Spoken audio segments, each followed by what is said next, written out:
Comme vous le savez, dans mon spectacle, il existe désormais une chronique d'actualité qui balaye, comme son nom l'indique, l'actualité. Bien évidemment. J'allais dire le sol, je sais très bien. Oui, tout de suite. Eh bien, chers amis, j'ai bien peur que cette fois-ci ce soit du lourd. Il faut dire que l'actualité ne m'aide pas, enfin vous me comprenez. Alors, chers amis, qu'est-ce que l'actualité nous a réservé d'intéressant depuis une semaine? Voici un petit tour de l'actu. Roulement de tambour, et ouais. Oui, c'est pas l'argent pour payer le mec. Commençons par le scandale de la viande de cheval. Oui, c'est terrible, on a même appris qu'en Angleterre, du hachis parmentier à la viande de cheval et d'âne avait été livré à 47 écoles. Alors, aujourd'hui, on a peur pour nos enfants.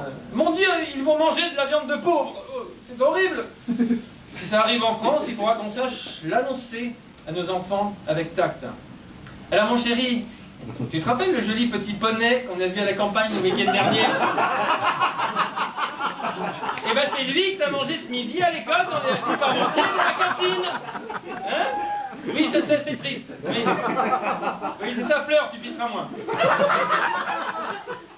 Bon, l'émission Splash, le grand plongeon sur TF1. Qui a vu ça? Non, tu m'étonnes.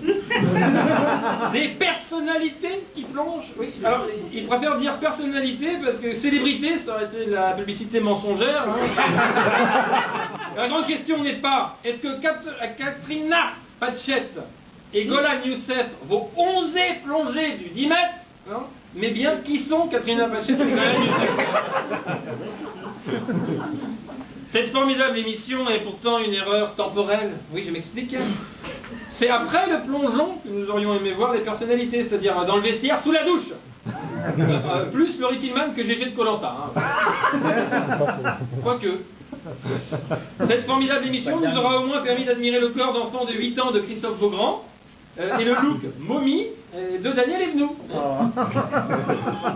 J'imagine la conversation entre la régie et les assistants au bord de la piscine. Attention, tout en canon va plonger. Oh, flash, miracle. Quoi, elle a plongé? Non, non, le lifting a tenu. Un coach de l'émission a même déclaré: je mets en garde TF1. Il va y avoir des morts en direct si vous continuez. Continuez. Vous gênez pas pour nous. La démission du pape. Joseph Ratzinger. Le pape a décidé de démissionner, oui, nous le savons tous. Enfin, il a décidé de se retirer. Il se retire. Ce n'est pas de gaieté de cœur, et pour une fois, ce n'est pas d'un enfant de cœur. Excusez-moi, je te bénis, mon fils. Mon fils. Déformation professionnelle. En même temps, faut les comprendre, ces pauvres prêtres. Être représenté par un homme en robe de 85 ans qui se fait appeler Bénédicte, dès le départ, n'était pas dans les meilleures dispositions. Ce qui est sûr, c'est que les prêtres rentrent tous dans du small, et je parle pas des vêtements. Le pauvre Joseph Ratzinger, obligé de rendre son forfait téléphone réservé au Saint-Père, le papa Primobile. Certaines rumeurs disent que le pape aurait démissionné afin de pouvoir participer à temps à la finale de Splash, le grand plongeon. Certaines indiscrétions lui prêteraient même l'intention de faire le saut de l'ange. En même temps, vu l'état de délabrement dans lequel il se trouve, il serait capable de mourir avant d'avoir atteint l'eau. Bon, il aurait même déclaré vouloir se retirer dans un monastère à l'intérieur même du Vatican. Je veux pas chier, Joseph, la morgue est sur le chemin. Non, il ne faut pas rire de la mort. Non. Le week-end dernier, par exemple, là je suis sérieux, j'ai consulté les registres de déportation de ma famille pendant la Deuxième Guerre mondiale. Ouais, c'est super loisir. Mais je me suis rendu compte que pas un seul train n'était en retard. Ah, c'est enculé de la SNCF, hein. Ils mettent les trains à l'heure quand ça les arrange.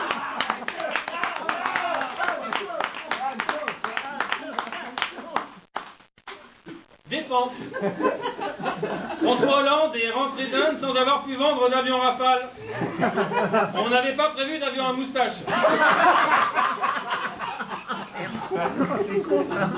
Science. L'info est tombée hier. Oui, un Italien va se voir greffer la première main bionique qui permet de restituer le sens du toucher. Attention à la branlette quand même. Hein. Moi, personnellement, je me suis fait greffer un anus artificiel en or, comme ça je chie du bronze. Chacun son truc. Tendance. La nouvelle mode, depuis quelques jours, c'est l'immolation par le feu. Vous voyez ce qui se passe.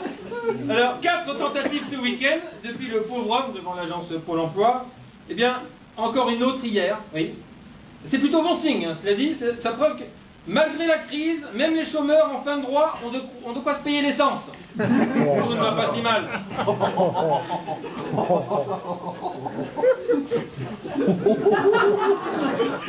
Bien mon Philippe Bouvard. Cinéma.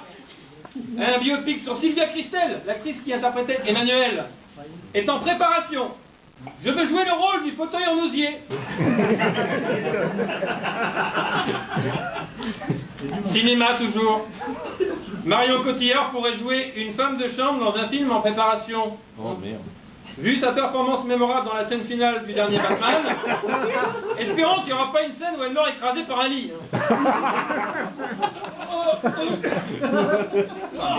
Naturel. Eh bien, retraite. Jean Rochefort a déclaré, quand on est comédien, il y a un âge où il ne faut plus se montrer. Elle devrait donc être à la retraite depuis très longtemps, Michel Bernier.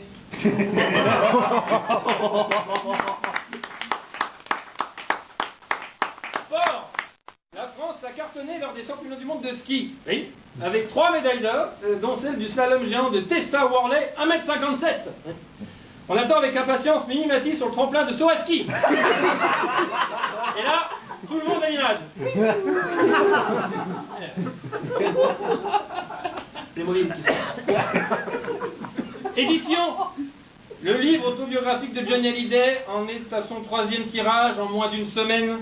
3 tirages en moins d'une semaine, c'est quand même moins bien que sa femme Laetitia.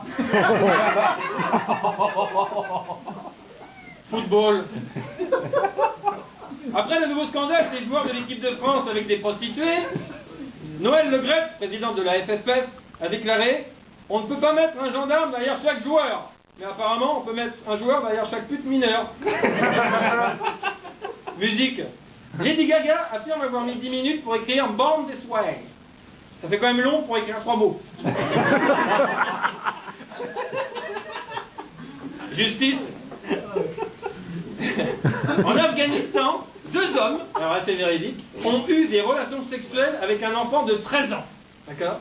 L'enfant a été condamné à 1 an de prison. Ah non, c'est vrai, ça, quel aguicheur ce gamin. Copropriété. Et là, on parle du quotidien de chacun. En dépit de la loi qui impose une rénovation de tous les ascenseurs avant le mois de juillet, les travaux ont pris beaucoup de retard à cause du refus de nombreuses copropriétés. Heureusement pour elle, Loana n'est pas concernée, elle ne prend que le monte-charge. Emploi. Toute entreprise qui embauchera en CDI un jeune de quartier sensible de banlieue aura droit à une subvention de 5 000 €. Précisons que dealer de shit n'est pas considéré comme une entreprise. Hein? Comment dire, monsieur? Télé-réalité. Voilà. La nouvelle émission qui fait le buzz, je ne sais pas si vous avez entendu parler, elle fait le buzz en Europe. Plus trash que les ch'tis à Las Vegas, c'est la version anglaise qui s'appelle Megaloth Weekender. Eh bien, avec des litres d'alcool, des nuits de folie, des relations sexuelles et de la nudité frontale. Je tiens à préciser que nudité frontale ne veut pas dire qu'on voit le front dégarni, mais bien des bites. Et enfin, justice. Oscar Pistorius. Ah oui, l'athlète d'handisport, amputé des 2 jambes, autrefois béni et aujourd'hui maudit. Accusé d'avoir tué sa petite amie de 3 balles dans la tête. Ça fait des années qu'on nous bassine avec les handicapés. Soi-disant qu'il faut les aider, qu'ils souffrent, qu'ils sont martyrisés par le reste de la population. Et en retour, comment est-ce qu'ils nous remercient? Ils assassinent des mannequins bonasses. Quel manque de reconnaissance. N'oublie pas, Oscar, que tu es Cudjat, mon pote, et en prison, les Cudjats, ils servent de serpillère. Enfin, c'est ce qu'on m'a dit. En conclusion, chers amis, toute cette actualité de la semaine me fait arriver une conclusion évidente. La fin du monde n'a pas eu lieu le 21 décembre dernier, et quand on voit tout ce qui s'est passé depuis, on le regrette vraiment. Merci beaucoup.